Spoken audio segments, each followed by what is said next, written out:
Master minds commerce చదవాలనుకునే 10th inter విద్యార్థుల తొలి ఎంపిక.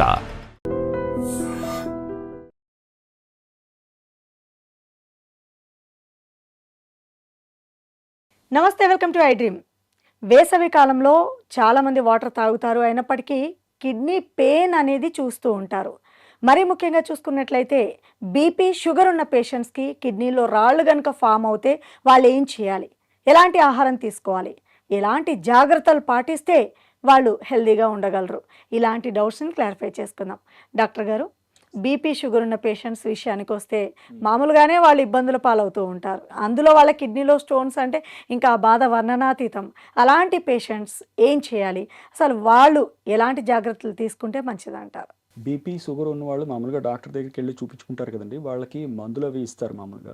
సో, ఇప్పుడు కిడ్నీలో రాళ్ళు ఉన్న వాళ్ళకి ఎలాంటి మందులు ఇవ్వాలన్నది డాక్టర్‌లకు తెలుస్తుంది. అంటే ఇప్పుడు ఒక రకమైన మందు ఇస్తే కిడ్నీలో రాళ్ళకి ఉపయోగం అవుతుంది.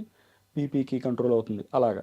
ఇప్పుడు ఉదాహరణకి యూరిక్ యాసిడ్ స్టోన్ ఉందనుకోండి, థైయాజైడ్ డయూరెటిక్ అన్నది యూజువల్‌గా ఇవ్వం. అదే కాల్షియంకి సంబంధించిన రాయి ఉందనుకోండి, థైయాజైడ్ డయూరెటిక్ ఇస్తాం. ఇలాగా ఈ సునిశితమైన చిన్న చిన్న మార్పులు అవి డాక్టర్‌లకి తెలుస్తాయి. దాన్ని బట్టి మనం అడ్జస్ట్ చేస్తే కరెక్ట్‌గా వాళ్ళకి ఆరోగ్యం ఉంటుంది ఇబ్బంది లేకుండా. ఇప్పుడు బీపీ, షుగర్ ఉన్న పేషెంట్స్ తీసుకునే ఫుడ్డే చాలా కేర్ఫుల్గా తీసుకుంటూ ఉంటారు. వాళ్ళు మితంగా ఆహారం తీసుకుంటారు, చాలా ఆచితూచి ఫుడ్ విషయంలో ఉంటారు. అలాంటి పేషెంట్స్ ఇప్పుడు కిడ్నీలో స్టోన్స్ ఫామ్ అయిపోయాయి అనుకోండి, వాళ్ళు ఇంకెంత జాగ్రత్తగా ఉండాలి, ఎలాంటి ఫుడ్ తినాలి? బీపీ ఉన్నవాళ్ళు మామూలుగా ఉప్పు తగ్గించమని చెప్తాం కదండీ! అవును.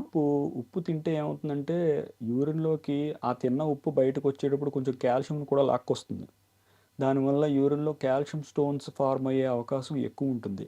సో, బీపీ ఉన్నవాళ్ళు మామూలుగా ఉప్పు తక్కువ తినడం అనేది 2 విధాలుగా వాళ్ళకి ఉపయోగం. ఒకటి బీపీ తగ్గిస్తుంది. ఇటు 2 కిడ్నీలో కిడ్నీలో స్టోన్స్కి. స్టోన్స్ కూడా కొంచెం తగ్గించే అవకాశం ఉంది. ఇలాగే షుగర్ కూడా ఇప్పుడు ఉదాహరణకి షుగర్ ఎక్కువ తిన్న వాళ్ళకి యూరిక్ యాసిడ్ పెరిగే అవకాశం ఉంటుంది. సో సో, ఇప్పుడు షుగర్ బాగా కంట్రోల్‌లోకి షుగర్ అంటే స్వీట్సే కదా మొత్తం. సుక్రోజ్ అంటారు కదండీ! మామూలుగా ఉమ్. టేబుల్ సుక్రోజ్ అందులో ఉండే ఫ్రక్టోజ్ ఉంటుంది. దానివల్ల యూరిక్ యాసిడ్ పెరుగుతుంది. ఆ యూరిక్ యాసిడ్ పెరిగితే మళ్ళీ మామూలుగా గౌట్ వచ్చే అవకాశం ఉంది. కిడ్నీలో రాళ్ళు వచ్చే అవకాశం ఉంది. సో, ఇలాగా ఇప్పుడు షుగర్ కంట్రోల్ చేయడానికి తినే ఆహారంలో షుగర్ కంట్రోల్ చేయడం ద్వారా రాళ్ళు కూడా యూరిక్ యాసిడ్ సంబంధం ఉంటే అది కూడా కంట్రోల్ చేయగలుగుతారు. సో, కొన్ని రిలేషన్స్ ఉన్నాయి ఇలాగా. అవి జాగ్రత్తగా తెలుసుకుని ఆహారపు నియమాలు డైటీషియన్ ద్వారా గానీ, లేతే కిడ్నీ డాక్టర్ వాళ్ళ ద్వారానే సంప్రదించి ఆహ్, పొందవచ్చు ఆ అడ్వాంటేజ్. ఇప్పుడు బీపీ, షుగర్ ఉన్న పేషెంట్స్ ఫుడ్ పరంగా కేర్ తీసుకుంటారు, ఓకే. కానీ వీళ్ళు తీసుకునే మందులు చాలా జాగ్రత్తగా వాడాలి. ఏమాత్రం డోస్ మిస్ అయినా కూడా ఇబ్బందే. ఇప్పుడు ప్రెజెంట్ జనరేషన్‌లో ఎలాంటి అడ్వాన్స్ ట్రీట్మెంట్ అనేది అందుబాటులోకి వచ్చింది కిడ్నీలో స్టోన్ ఫామ్ అయిన పేషెంట్స్‌కి మరి ముఖ్యంగా? కిడ్నీలో ఫార్మ్ అయిన స్టోన్స్ అంటే ఇప్పుడు బయటికి దాన్ని తీయాల్సిన అవసరం వచ్చిందనుకోండి. అంటే లోపలికెళ్ళి తీయాల్సిన దానంతట అది బయటకొచ్చే స్టేజ్ దాటిపోయింది. పెద్దదయిపోయిందనుకోండి. అప్పుడు రకరకాల ట్రీట్మెంట్‌లున్నాయి. లేజర్‌తో చేస్తున్నారు ఈ మధ్య. మామూలు షాక్ వేవ్ థెరపీయే కాకుండా లేజర్స్‌తో దాన్ని బదలు కొట్టడం, ఆ తర్వాత బయటికి తీయడం లాంటివి చేయగలిగే ఇదొచ్చిందది. అంటే ఈ మధ్య అంటే చాలా కాలం అయింది గానీ అంటే ఇప్పుడు ఆ ట్రీట్మెంట్ చేయాలంటే బీపీ, షుగర్ నార్మల్ స్టేజ్‌లో వచ్చినప్పుడే కదా చేస్తారు? కంట్రోల్‌లో ఉండాలండి. ఇప్పుడు ఆపరేషన్ లాంటిది కదా ప్రొసీజరు. యెస్. మామూలుగా ఎక్కడ కొయ్యకపోయినా ఆ ప్రొసీజర్ చేసేటప్పుడు బీపీ, షుగర్ కంట్రోల్‌లో ఉండడం చాలా ముఖ్యం. ఏ చేసేంత రకం టైం. చేసే టైంలో తర్వాత కూడా మామూలుగా బీపీ, షుగర్ ఎప్పుడూ హ్మ్. కంట్రోల్‌లో ఉంటే మంచిది. కనీసం ఆ ప్రొసీజర్ అయ్యే టైంలో అయినా బాగా కంట్రోల్‌లో ఉండడం చాలా ముఖ్యం. అది మనం ఎలాగో పేషెంట్ వచ్చినప్పుడు ప్రొసీజర్ తలపెట్టినప్పుడు ఇవన్నీ కంట్రోల్‌లో పెట్టి అప్పుడు తీసుకుంటాం మనం వాళ్ళని ప్రొసీజర్‌కి. అంటే ఒక్కసారి కిడ్నీలో స్టోన్స్ ఫామ్ అవుతే మళ్ళీ మళ్ళీ ఫామ్ అవుతూనే ఉంటాయా డాక్టర్ గారు? అంటే ఏ కారణం చేతైతే మొదటిసారి కిడ్నీ స్టోన్ ఫార్మ్ అయిందో, ఆ కారణం ఇంకా అలాగే ఉందనుకోండి. అది జన్యుపరమైన కారణం అయితే ఇంక వాళ్ళు చేయగలిగేదేం లేదు. ఆహారపు అలవాట్లయితే వాళ్ళు మార్చుకోలేదనుకోండి, దానివల్ల ఉంటుంది. మందుల వలన అనుకోండి, ఎవరు గుర్తించి ఆ మందు మార్చలేదనుకోండి, మళ్ళీ మళ్ళీ ఆ స్టోన్ వచ్చే అవకాశం ఉంది. ఇప్పుడు బీపీ, షుగర్ ఉన్న పేషెంట్స్‌కి కిడ్నీలో స్టోన్స్ తొలగించామనుకోండి పర్మనెంట్‌గా, మీరన్నట్టు లేజర్ సర్జరీ కావచ్చు ఏదైనా. సో, ఇలాంటి పేషెంట్స్‌కి మళ్ళీ రాకుండా ఉండాలి కిడ్నీలో స్టోన్స్ అంటే ఎలాంటి జాగ్రత్తలు పాటించాలి? కరెక్ట్‌గా అడిగారండి. ఇందాక మనం అనుకున్నట్టు వాళ్ళ యూరిన్ టెస్ట్ చేసి చూస్తాం మనం. అంటే అందులో కాల్షియం ఎంతుంది, యూరిక్ యాసిడ్ ఎంతుంది, సిట్రేట్ ఎంతుంది, ఆక్సలేట్ ఎంతుంది, ఇలాంటి రకరకాలవన్నీ మనం పరీక్షించి, అవి ఏది ఎక్కువుందన్నది గమనించి, దానికి తగ్గ కరెక్ట్ నియమాలు, దానికి తగ్గ మందులు ఇస్తే, మళ్ళీ మళ్ళీ స్టోన్స్ వచ్చే అవకాశం తగ్గిపోతుంది. గతంలో చాలా మందికి అలా చేసిన ఇవి కూడా ఉన్నాయి. హ్మ్. వ్యూయర్స్ విన్నారా? బీపీ షుగర్ ఉంది, కిడ్నీలో స్టోన్స్ ఫామ్ అయిపోయాయి అని బాధపడాల్సిన అవసరమే లేదు. ఒకవేళ వచ్చినా మళ్ళీ రాకుండా ఉండడానికి ఏం చేయాలో చాలా క్లియర్గా ఎక్స్ప్లెయిన్ చేశారు కదా డాక్టర్ గారు. ఆ జాగ్రత్తలు పాటించండి. మరీ ముఖ్యంగా తీసుకున్నట్లయితే పెద్దవాళ్ళ విషయంలో వీళ్ళకి మాత్రం మీరు ఖచ్చితమైన సలహా ఇవ్వాల్సిందే. ఎందుకంటే బీపీ షుగర్తో బాధపడుతూ వాళ్ళు ఎవ్రీ డే ఇన్సులిన్ అనేది ఇచ్చుకుంటూ ఉంటారు బయట నుంచి. ఇలాంటి పేషెంట్స్, కిడ్నీ స్టోన్ ఫామ్ అయిన వాళ్ళు నడవలేరు, ఎక్కువగా వాటర్ తాగినా యూరిన్ ప్రాబ్లం కూడా ఉంటుంది. ఇట్లాంటి పేషెంట్స్ చాలా కేర్ఫుల్గా ఉంటారు. అయినప్పటికీ ఈ ప్రాబ్లం వస్తే ఏం చేయాలి? పెద్దవాళ్ళలో రాళ్ళు సాధారణంగా అంటే మనం ఇందాక అనుకున్నట్టు యూరిక్ యాసిడ్ పెరిగే అవకాశం ఉంది వాళ్ళకి, దాంతో రావచ్చు. రెండోది ఏంటంటే యూరిన్ ఇన్ఫెక్షన్స్ వస్తుంటాయి ఆడవాళ్ళు కానీ. యూజువల్గా కొంచెం వయసు పెరిగే కొద్దీ యూరినరీ ట్రాక్ట్ ఇన్ఫెక్షన్స్ వచ్చే అవకాశం ఉంది. అలాంటి వాళ్ళకి ఇన్ఫెక్షన్ వలన ఒక రకమైన కాల్షియం ఫాస్ఫేట్ లాంటి రాళ్ళు ఏర్పడతాయి.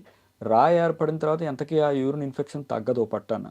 మళ్ళీ సో ఇన్ఫెక్షన్ వల్ల రాళ్ళ వల్ల ఇన్ఫెక్షన్, ఇలాగా అదేదో విషస్ సైకిల్ అంటారు. అంటే అది ఓ పట్టాను ఓదాని వల్ల ఒకటి ఎంతకీ రెండు వదిలిపెట్టకుండా కిడ్నీ పాడైపోయే అవకాశం ఉంది వాళ్ళకి. సో దానికి ఏంటంటే ఆ సైకిల్ బ్రేక్ చేయడానికి ఏం చేయాలో మనం వాళ్ళ పరిస్థితిని బట్టి, వచ్చిన బ్యాక్టీరియాని బట్టి రకరకాల కొంచెం పవర్ఫుల్ యాంటీబయాటిక్స్ వాడో ఎలాగోలాగా దాన్ని ఆ సైకిల్ బ్రేక్ చేసి రాళ్ళని బయటికి తీసి అవసరమైతే కిడ్నీని సేవ్ చేస్తాం మామూలుగా. ఇప్పుడు అంతటి అడ్వాన్స్ టెక్నాలజీ వచ్చేసింది కదా, సో ఏ మాత్రం పెయిన్ లేకుండా వెంటనే రిలీఫ్ అయ్యేలా ఈ పేషెంట్స్ని, కిడ్నీలో స్టోన్స్ ఫామ్ అయిన పేషెంట్స్కి క్విక్గా రిలీఫ్ ఇచ్చే ట్రీట్మెంట్ ఏది అందుబాటులో ఉందంటారు? అంటే ముందు ఇమీడియట్గా పెయిన్ కంట్రోల్ చేస్తామండి. పేషెంట్ ఎవరైనా వచ్చారనుకోండి నొప్పితోటి విపరీతంగాను, నొప్పి మందులు ఇస్తాం. కొంచెం కంట్రోల్ అయిన తర్వాత ప్రొసీజర్ చేయడానికి ముందు మనం ఇందాక అనుకున్నట్టు బీపీ కంట్రోల్లో ఉండాలి, షుగర్ కంట్రోల్లో ఉండాలి, ఇతరత్ర ఏమైనా ఇన్ఫెక్షన్ బాగా తీవ్రంగా ఉంటే దానికి సంబంధించిన యాంటీబయాటిక్స్ ఇస్తాం. అవన్నీ కంట్రోల్లో ఉండగా అనస్థీషియా ఇచ్చి చేస్తాం కాబట్టి వాళ్ళకి ఆ చేసేటప్పుడు నొప్పి ఏం తెలియదు. తర్వాత కొంచెం ఆ అనస్థీషియా పోయినప్పుడు కొంచెం నొప్పి ఉంటే ఉండొచ్చు. అప్పుడు మళ్ళీ మనం పెయిన్ కిల్లర్స్ ఇందాక అలాంటివి ఇచ్చి వాళ్ళని యూజువల్గా ఎప్పుడు ఎంత జనాలు అంటే ఎవరికి ప్రొసీజర్ చేసేటప్పుడు అసలు ఎవరికి ఏమీ తెలియదు. తర్వాత కూడా పెయిన్ కంట్రోల్ బాగానే ఉంటుంది. మామూలుగా రాయంటూ బయటకు తీసేసాక ఇంకా వాళ్ళకి అంత ఇబ్బంది ఉండదు.